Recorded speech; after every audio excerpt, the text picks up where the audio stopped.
Man, this is lifestyles of the poor and unfucking fortunate. But I tell you what, but bitch, we got views. You're a Georgia boy, right? I growing am. up. What part of Georgia was it? Right around Athens. Athens, okay. Yeah. What was it like growing up in Georgia? You know, it's one of those things you don't realize sometimes till you get older, like how good certain things are. And it was just one of those places that, for me, as I've gotten older, I'm like, wow, what a special place to grow up. We had the University of Georgia there.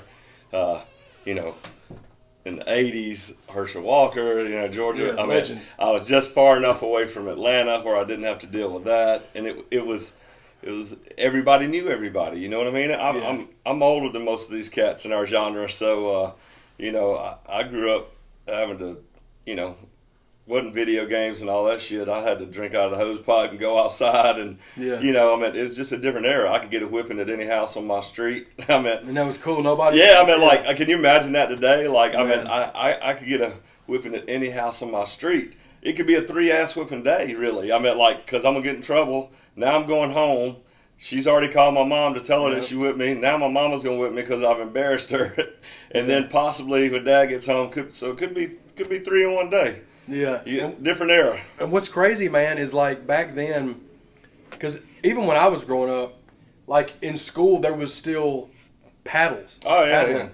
And that wasn't even, the parents didn't get mad. Oh, the kids Lord. got mad at the Imagine kids. that today, or discipline somebody else's child. You can't even say, stop doing that. No, right now. yeah, I mean, everything offends everybody. It's crazy. So growing up in Georgia, was you into sports and everything as a kid?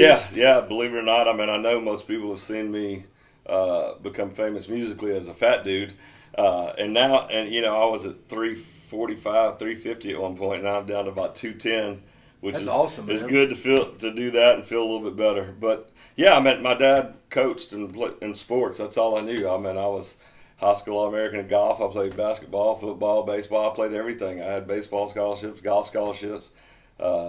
You know, I went to a school called Clark Central, who one of the premier programs in the United States. Actually, we had been ranked number 1 in high school football in the country. Yeah. So I can name you multiple NFL players that I went to high school with, that Division I athletes. So it was just a great town to grow up in. You know, I mean, the sports there with the University of Georgia, and then just as a whole, it was a great place to grow up. The older you get, the more you miss it. You know.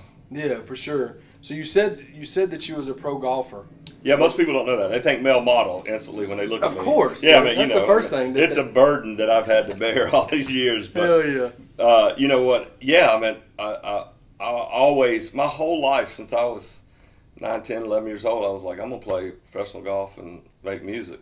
Mm-hmm. And, of course, everybody's like, yeah, I'm sure that'll happen. Yeah, when you say that. Yeah, I mean, and I have done both of those things. I've been really blessed. I mean, to live two guys' dream lives, golf and music, and still getting to do it. So I've been very blessed. I'm very humbled by that.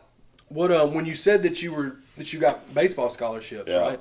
What made you make the choice of golf over baseball? Did you just like it more?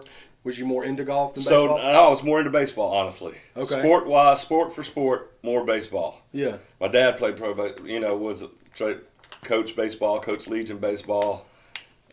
And he was a little old used car dealer, you know, there in Athens. And I loved baseball. I didn't think I was going to be big enough.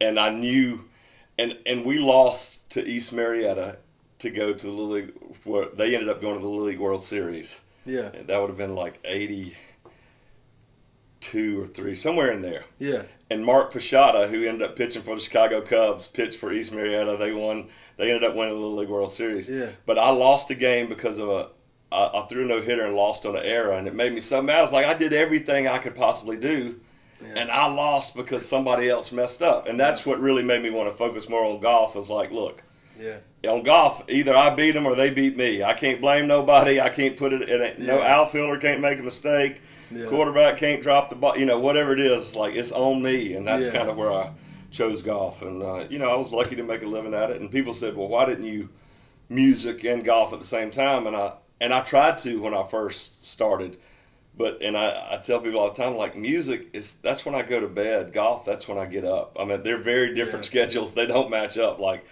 I talk to some of my friends that still play on the PGA Tour, or Champions Tour, I talk to them sometimes when I'm getting ready to go. I'm getting ready to go to bed, 5:30, 6 o'clock in the morning. They're getting up. They're getting ready to go to work. They're getting ready to go warm up and get ready to play the day. Yeah. So their schedules don't match up. But it's been fun and unique to do both of those things. It's been interesting.